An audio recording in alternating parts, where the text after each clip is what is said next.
Meu tio assediava minha namorada criando perfis falsos e perguntando aos colegas de trabalho dela sobre seu horário, mas quando ele tentou sequestrá-la, a polícia finalmente fez algo. Eu com 18 anos, namoro minha namorada Penny de 17 há cerca de 8 meses. Não vim para falar sobre nosso relacionamento, porque o problema não é entre nós, o problema é meu tio Mason, um homem de 28 anos. Primeiro, quero dar um pouco de contexto. Mason é o irmão mais novo do meu pai e mora conosco há 1 ano, desde que perdeu o emprego e foi despejado de seu apartamento. Meus pais sentiram pena dele e o deixaram se mudar para o quarto de hóspedes. Mason não é uma pessoa madura, ele ainda joga videogame o dia todo e não contribui muito em casa. Meus pais sempre arranjam desculpas para ele. Quando Penny e eu começamos a namorar, Mason parecia normal, ele dizia oi quando ela vinha e não nos incomodava muito, mas há uns 3 meses, as coisas começaram a ficar estranhas. O primeiro incidente foi quando Penny veio para o jantar, ela estava usando um vestido de verão porque estava calor. Mason entrou na cozinha, onde ela ajudava minha mãe com a louça e comentou sobre como o vestido caía bem nela. Penny apenas sorriu educadamente e respondeu, obrigada. Toda vez que Penny vinha, Mason encontrava uma maneira de comentar sobre sua aparência, dizia coisas como, seu cabelo está bonito ou você tem um sorriso lindo.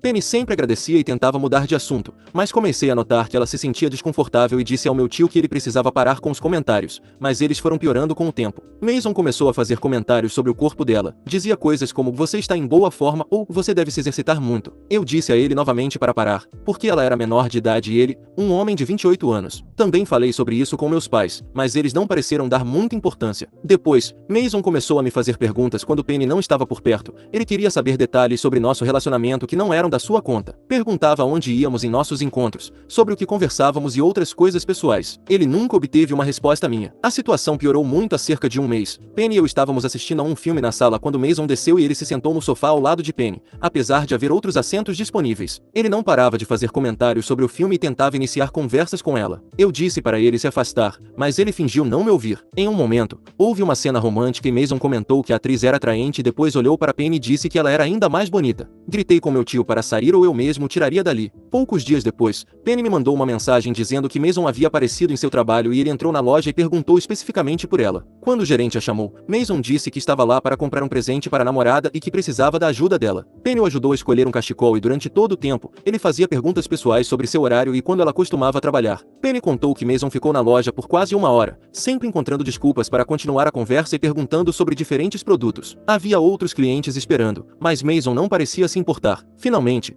o gerente de Penny teve que pedir a Mason que fizesse sua compra para que ela pudesse atender os outros clientes e quando Mason saiu, disse a Penny que talvez voltasse em breve, já que ela tinha sido muito prestativa. Ela me escreveu logo após terminar o turno, porque toda a situação a deixou muito desconfortável. Fiquei furioso. Mason não tinha nenhum motivo para ir ao trabalho de Penny, e era óbvio que ele usou a desculpa da compra para assediá-la. Eu o confrontei naquela noite quando cheguei em casa e perguntei por que ele foi à loja de Penny, e ele disse que realmente precisava comprar um presente. Quando perguntei para quem era o presente, ele disse que era para uma amiga e que não era da minha conta. Eu disse a Mason que ele precisava parar de incomodar Penny. Mason disse que não sabia do que eu estava falando e afirmou que Penny nunca havia reclamado de nada, então claramente não tinha nenhum problema com ele. A discussão ficou intensa e eu disse a Mason que ele estava agindo como um perseguidor. Mason respondeu que eu estava sendo desrespeitoso e que contaria aos meus pais como eu estava falando com ele. Respondi que não me importava e que ele precisava ficar longe de Penny. Meus pais ouviram a discussão, não porque Mason contou, mas porque nos ouviram gritar e vieram ver o que estava acontecendo. Mason usou a desculpa de que eu estava sendo hostil com ele sem motivo e que o havia acusado de se comportar de forma inadequada com Penny. Meus pais sabiam parte do que eu já havia contado, mas eu os atualizei sobre os acontecimentos recentes. Meus pais ouviram, mas não pareceram levar a sério. Para meu pai, meu tio estava apenas sendo amigável, e eu não deveria ter ciúmes. Para minha mãe, Mason sempre foi amigável com todos e era só o jeito dele. Tentei explicar que Penny estava claramente desconfortável e que o comportamento de Mason estava escalando. Meus pais disseram algo como para ele tentar ser menos amigável com Penny, mas praticamente não houve nenhuma consequência para ele. Depois que meus pais saíram, ele me disse que estava feliz por termos esclarecido as coisas e que esperava que pudéssemos nos dar melhor, pois ele realmente queria ter um bom relacionamento com a Penny, já que ela era importante para mim. Nada disso pareceu sincero, mas sim algo que ele dizia para me acalmar, sem sucesso. No dia seguinte, Penny veio à minha casa para trabalhar em um projeto escolar e estávamos na cozinha quando Mason entrou. Ele pediu desculpas a Penny por tê-la feito se sentir desconfortável, dizendo que só queria ser um bom tio. Penny respondeu que estava tudo bem e que agradecia o pedido de desculpas, mas então, Mason disse que esperava que eles ainda pudessem ser amigos e que adoraria conhecê-la melhor. Ele sugeriu que nós 3 poderíamos sair um dia e fazer algo divertido juntos. Eu o lembrei de manter os limites e que com isso ele não estava fazendo.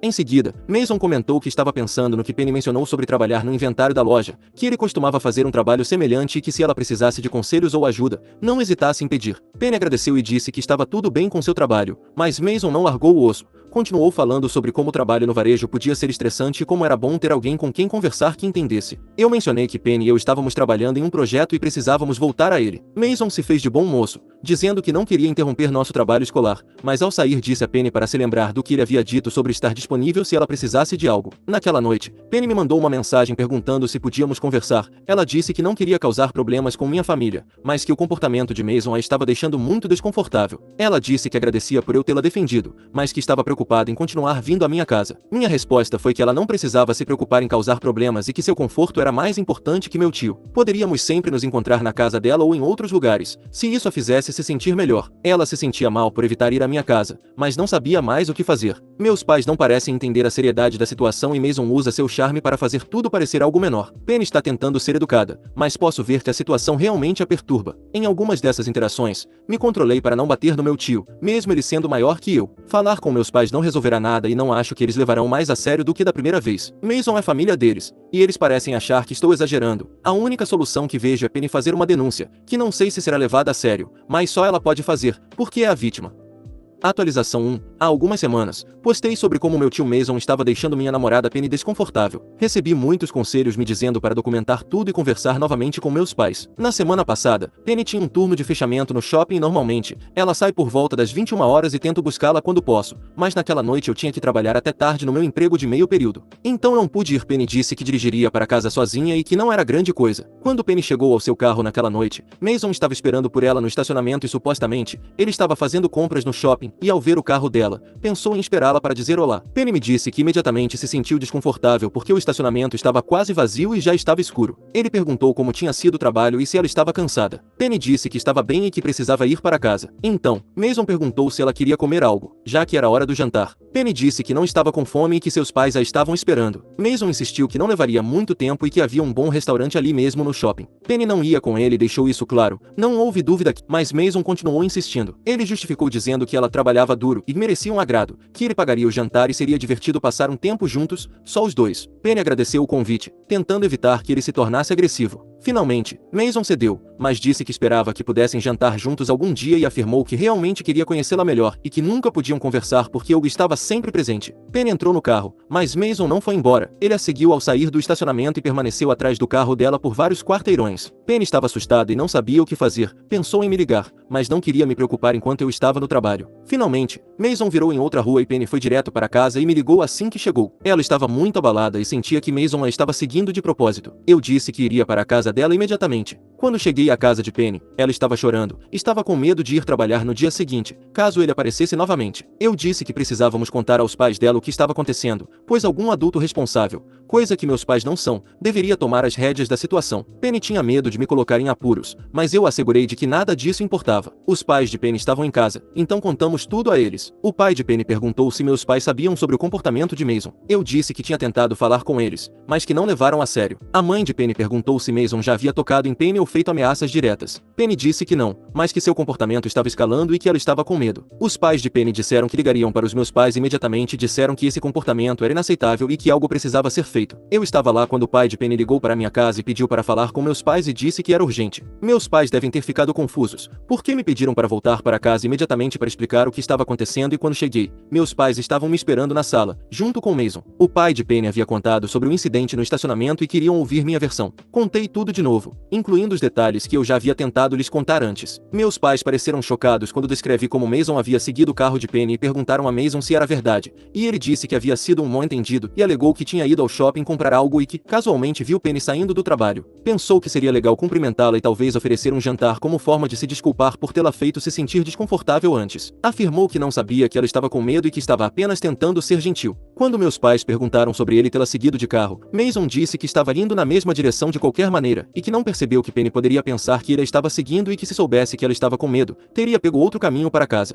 Meus pais pareceram acreditar, pelo menos em parte, na explicação de Mason. Para eles parecia ter havido um mal-entendido e que as intenções de Mason não eram maliciosas. Eu não podia acreditar no que estava ouvindo e apontei que Mason havia mentido sobre várias coisas. Ele afirmou que estava apenas comprando no shopping, mas na verdade estava esperando especificamente ao lado do carro de Penny. Ele disse que estava simplesmente dirigindo na mesma direção, mas a seguiu por vários quarteirões antes de desviar. Meus pais disseram que esses eram bons pontos. Mason me pediu desculpas e disse que nunca quis desrespeitar meu relacionamento com Penny, que não procurava causar problemas e prometeu que manteria a distância dela e não a incomodaria novamente. Meus pais pareceram aliviados por Mason assumir a responsabilidade por suas ações e ficaram desapontados com seu comportamento, mas agradeceram sua honestidade e pedido de desculpas. O mais surpreendente é que eles pediram a Mason que procurasse outro lugar para morar, porque suas ações fizeram com que Penny se sentisse desconfortável em nossa casa. Meus pais vinham justificando Mason durante toda essa situação, mas dizer para ele sair era mais sério do que eu esperava. Mason também pareceu surpreso e perguntou se havia alguma maneira de consertar as coisas sem ter que ir embora. Meus pais disseram que precisavam pensar, mas que a segurança e o conforto de Penny tinham que ser a prioridade e que falariam com os pais de Penny sobre os próximos passos para que todos se sentissem seguros. No dia seguinte, meus pais ligaram para os pais de Penny para discutir a situação e eu não estava presente na conversa, mas Penny me disse que seus pais insistiram que Mason se mudasse imediatamente. Disseram que não se sentiriam confortáveis com Penny indo à minha casa enquanto Mason continuasse morando lá. Meus pais concordaram em dar a Mason 2 semanas para encontrar outro lugar e eles o ajudariam financeiramente, se necessário, mas ele não podia mais ficar em nossa casa. Mason ficou chateado com isso, mas disse que entendia. Mason encontrou um quarto para alugar do outro lado da cidade e se mudou no fim de semana passado. Ele se desculpou diretamente com Penny antes de ir, dizendo que lamentava tê-la feito se sentir desconfortável e que esperava que um dia ela pudesse perdoá-lo. Penny não respondeu e desde que Mason se foi, as coisas melhoraram. Penny se sente confortável vindo à minha casa novamente e parece que meus pais perceberam que estavam minimizando a situação e que o comportamento de Mason foi mais grave do que pensavam, mas ontem descobri algo que muda tudo. Uma amiga de Penny que trabalha no mesmo shopping contou a ela que Mason vinha frequentando o local regularmente por semanas antes do incidente no estacionamento e ele perguntava a outros funcionários de loja sobre o horário de Penny e em que dias ela trabalhava. A amiga de Penny disse que Mason dizia às pessoas que era o tio do namorado da Penny. A amiga de Penny só ficou sabendo de tudo isso depois de ouvir o que aconteceu no estacionamento. Ainda não contei isso aos meus pais porque não tenho certeza se adiantaria alguma coisa agora que Mason já se mudou. Penny está chateada com essa nova informação, mas também aliviada por Mason não estar mais por perto. Seus pais estão satisfeitos com a forma como meus pais lidaram com a situação depois que entenderam a gravidade, embora também porque não tinham outra alternativa. Na mesma noite em que ligaram para meus pais, eles também foram prestar queixa, mas a polícia disse que a menos que houvesse um ato grave, não havia muito que pudessem fazer. Isso foi antes de descobrirmos que meu tio andava perguntando por ela no trabalho. Não sei se isso mudará as coisas, mas estou feliz que Mason tenha ido embora, só que também me perturba que isso possa não ter acabado. Atualização 2. As coisas estiveram bem por algumas semanas depois que Mason se mudou, mas na semana passada descobri que ele não tinha seguido em frente como pensávamos. Penny estava trabalhando em seu turno habitual no shopping quando sua gerente a chamou ao escritório. A gerente disse que alguém havia ligado para a loja fazendo perguntas detalhadas sobre o emprego de Penny. A pessoa que ligou dizia estar fazendo uma verificação de antecedentes para um possível empregador e queria confirmar o histórico de trabalho de Penny. A gerente achou estranho, porque Penny não havia mencionado que estava procurando outro emprego e quando a gerente perguntou a Penny, ela disse que não havia se candidatado a nenhum outro lugar e que não estava procurando emprego. A gerente descreveu a pessoa que ligou como um homem que parecia saber detalhes pessoais sobre Penny, incluindo seu nome completo e o fato de que ela ainda estava no ensino médio. Penny suspeitou imediatamente que fosse Mason, mas não tinha provas. A gerente disse que a pessoa que ligou se recusou a dizer o nome da empresa para a qual supostamente ligava e quando pediram um número para retornar a ligação, o homem disse que ligaria mais tarde e desligou. 2 dias depois, Penny recebeu uma solicitação de amizade nas redes sociais de um perfil que não reconheceu. O perfil tinha um nome genérico e nenhuma foto, mas a conta havia sido criada recentemente. Penny me mostrou o perfil e havia algo nele que me parecia familiar, mas eu não conseguia identificar o que era. Penny recusou a solicitação, mas no dia seguinte recebeu uma mensagem da mesma conta e a mensagem dizia que ele a tinha visto pela cidade e a achava linda,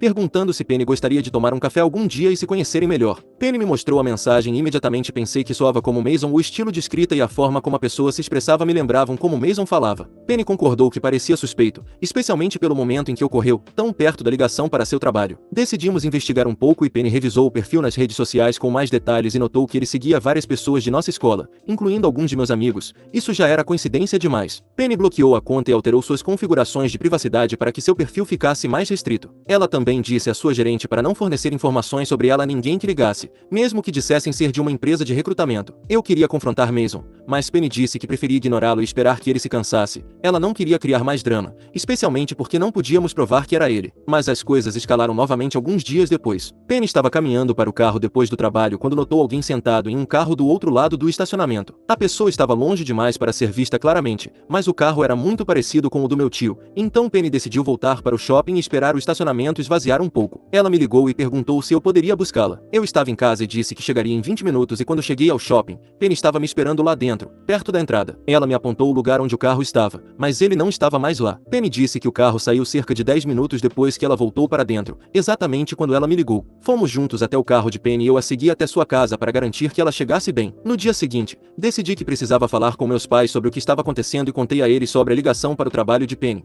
o perfil falso nas redes sociais e o carro no estacionamento. Disse a eles que acreditava que Mason ainda estava incomodando Penny, apesar de ter se mudado. Meus pais ouviram tudo, mas se mostraram céticos. Eles apontaram que eu não podia provar que tudo isso era realmente Mason e disseram que poderia ser uma coincidência ou até mesmo outra pessoa. Para meu pai, Mason estava ao melhor desde que saiu de casa. Pedi que ligassem para Mason e perguntassem diretamente sobre esses incidentes. Eles disseram que considerariam, mas também que não queriam acusá-lo de algo sem provas e sugeriram que se Penny estivesse realmente preocupada, talvez devesse relatar os incidentes à polícia. Penny não queria envolver a polícia porque disse que provavelmente não levariam o assunto a sério sem mais evidências, como aconteceu antes. Decidi que precisava descobrir com certeza se Mason estava por trás desses incidentes e fui ao endereço onde Mason supostamente estava morando. Eu tinha conseguido o endereço com meus pais quando o ajudaram a se mudar. Quando cheguei, vi o carro de Mason na entrada, então soube que ele estava em casa. Bati na porta e Mason abriu e pareceu surpreso em me ver e perguntou o que eu estava fazendo ali. Eu disse que queria falar com ele sobre algumas coisas que estavam acontecendo com Penny. Mason me convidou para entrar e disse que não sabia do que eu estava falando. Ele afirmou que havia se mantido afastado de Penny,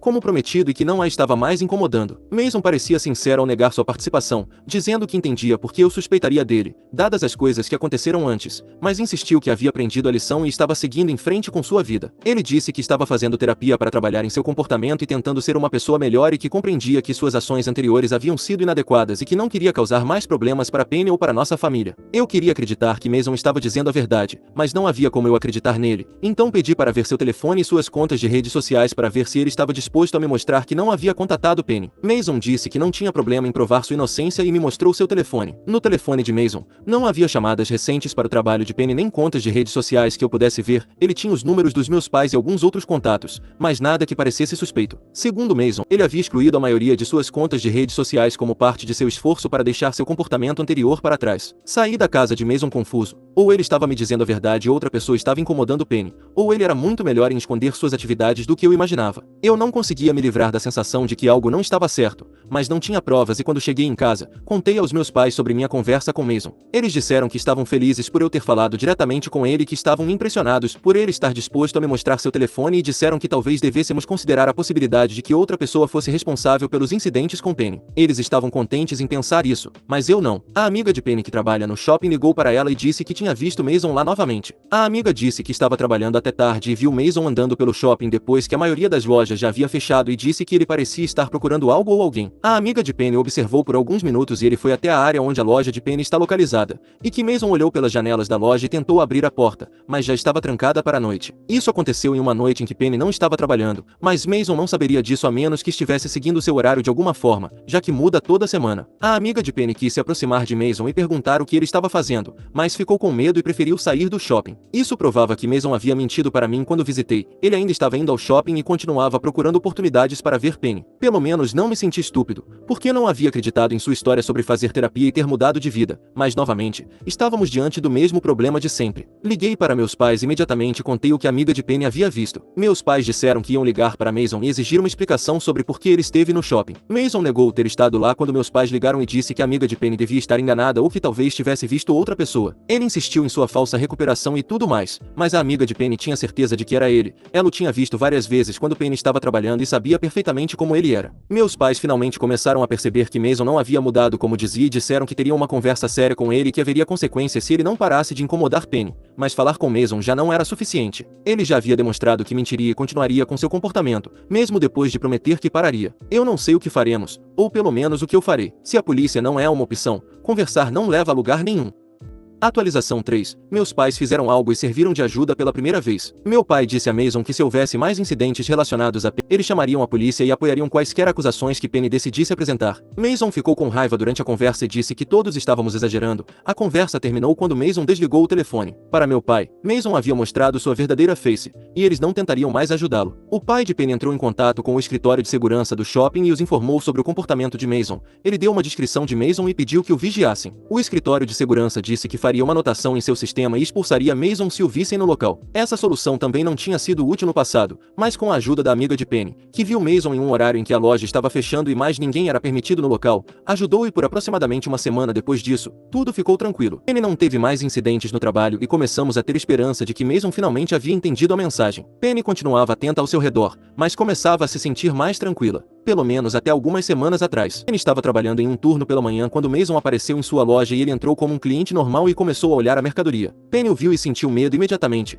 Por isso pediu a uma colega para chamar a segurança. Mason olhou os produtos por alguns minutos e depois se aproximou do balcão onde Penny estava trabalhando. Ele mal conseguiu dizer algo a Penny antes que a segurança do local chegasse e o retirasse. Algo bom que fizeram durante esse tempo foi verificar as câmeras e confirmar que era ele quem estava lá naquela noite em que sua amiga o viu. Quando tiraram do local, ele não saiu pacificamente, então seus colegas concordaram em contar uma pequena mentira, dizendo que ele fez algumas ameaças, para que pudéssemos fazer uma denúncia e desta vez levá-la a sério. Penny e eu fomos à delegacia naquela mesma tarde e levamos toda a documentação sobre o comportamento de Mason, incluindo as datas e detalhes de cada incidente. O policial que registrou nosso boletim disse que aquilo soava como perseguição e assédio. Finalmente, ofereceram a Penny a opção de solicitar uma ordem de restrição se ela quisesse maior proteção legal. Seguimos esse caminho imediatamente, como se tivessem nos dado uma garrafa de água no deserto. A polícia ligou para Mason naquela mesma noite e disse que ele não podia contatar Penny nem ir aos lugares onde ela trabalhava e eles o advertiram que qualquer outro incidente resultaria em acusações criminais. Aparentemente, Mason ficou irritado durante a ligação. Disseram a ele que isso incluía seu trabalho, sua escola e qualquer outro lugar onde ela pudesse estar e deixaram claro que se ele violasse essa advertência, seria preso imediatamente. Meus pais se sentiram aliviados quando souberam que a polícia havia se envolvido. Disseram que deveriam ter apoiado essa medida antes e que lamentavam não ter levado a situação a sério desde o início. Durante 3 semanas após a advertência policial, não houve mais incidentes. Penny se sentia mais segura no trabalho, sabendo que Mason poderia ser preso se aparecesse e a ordem, embora temporária, era outra camada de segurança. Ela continuava cautelosa, mas era um avanço, mas Mason não havia terminado. Na sexta-feira passada, Penny encontrou um bilhete no para-brisa de seu carro e o bilhete dizia que alguém havia notado que seu carro estava fazendo um barulho estranho e que ela deveria levá-lo para uma verificação com um mecânico. Incluía o nome e o endereço de uma oficina do outro lado da cidade. Penny me mostrou o bilhete e eu verifiquei o carro. Dirigi o carro dela até sua casa, caso ele tivesse feito algo, mas o carro de Penny estava funcionando bem e ela não havia notado nenhum ruído estranho. Então decidi ligar para a oficina mencionada no bilhete, mas era uma linha desativada. Levamos o bilhete à delegacia e o relatamos como outro incidente de assédio, mas infelizmente não há tantas câmeras no estacionamento e nada pôde ser visto que nos dissesse quem deixou o bilhete. No entanto, o endereço que ele havia deixado no bilhete era o novo local onde Mason estava trabalhando. Não era uma oficina mecânica, mas provava que ele queria que ela fosse a um local específico. Isso violava sua ordem de restrição. A polícia foi ao apartamento de Mason e o prendeu. Ele foi acusado de violar uma ordem de restrição e de assédio. Mason passou a noite detido e teve que pagar fiança para ser liberado. Mason tentou ligar para meus pais várias vezes nos dias seguintes, mas eles não atenderam. Apenas encaminharam todas essas mensagens à polícia como prova de assédio contínuo. A audiência de Mason está marcada para o próximo mês e Penny terá que testemunhar sobre seu comportamento, assim como seus colegas. O promotor disse que Mason pode pegar tempo de prisão se for considerado culpado das acusações. Embora tenha sido muito complexo fazer a polícia levar o caso a sério, pelo menos eles parecem agir com firmeza quando decidem fazê-lo. Toda a experiência tem sido um pesadelo, mas estou feliz que finalmente esteja terminando. Claro, não termina até que meu tio receba uma sentença, mas qualquer tentativa de violar a ordem de restrição neste período tornará seu caso mais difícil.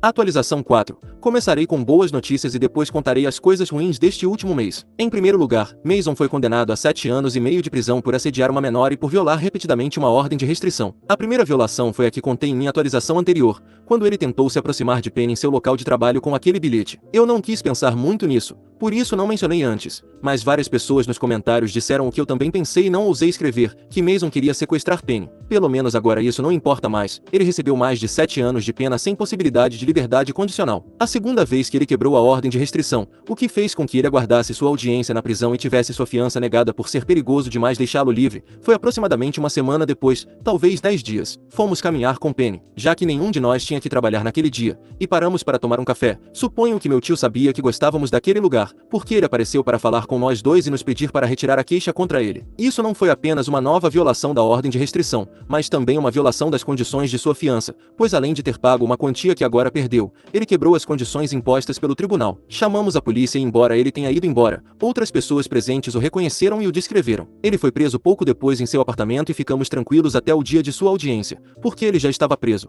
E o mesmo aconteceu permaneceu até seu julgamento, momento em que finalmente foi condenado. Como Penny e eu já terminamos a escola, em breve nos mudaremos. Ela para estudar na universidade e eu para encontrar um trabalho. Não entrei em nenhuma universidade porque minhas notas não são as melhores, mas não me preocupo. Planejo conseguir um emprego e talvez fazer algumas aulas, mas o mais importante para ambos é nos afastarmos deste lugar. Embora Mason esteja em uma prisão longe daqui, também é uma forma de nos afastarmos das memórias e de tudo que vivemos nestes últimos meses.